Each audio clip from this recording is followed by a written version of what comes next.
আমাদের শরীরের সম্মুখ ভাগে যদি ঈশ্বর বিরাজ করেন, তাহলে আমাদের শরীরে পশ্চাৎ ভাগে বিরাজ করছে শয়তান।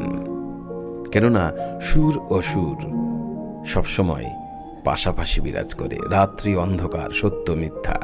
তাই বন্ধুরা, প্রত্যেকের মধ্যে আমাদের কিন্তু ঈশ্বর সত্তা এবং ওই খারাপ শয়তান সত্তাও রয়েছে। তাই সবসময় ঈশ্বরকে চেষ্টা করবেন সামনেই রাখতে। যতক্ষণ আপনার মধ্যে আপনার ঈশ্বর সত্তা সামনে থাকবে, আপনার দ্বারা কখনোই কোনো অবস্থাতেই কোনো খারাপ কাজ হবে না, কোনো মানুষ আহত হবে না, আঘাতপ্রাপ্ত হবে না। কিন্তু যখনই আপনার মাথার মধ্যে ওই শয়তান নামক বস্তুটি পেছন থেকে সামনে চলে আসবে এবং আপনি তাকে সযত্নে লালন করবেন, প্রশ্রয় দেবেন, আপনার দ্বারা খারাপ কাজ হবে।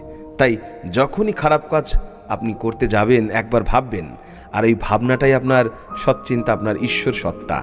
তাহলে দেখবেন কখনো শয়তান এই পেছন থেকে সামনে আসতেই পারবে না, চিরকাল অন্ধকারে বিরাজ করবে, আর ঈশ্বর সত্তা আপনার সম্মুখ ভাগে চিরকাল চির উজ্জ্বল পবিত্র হয়ে বিরাজ করবে।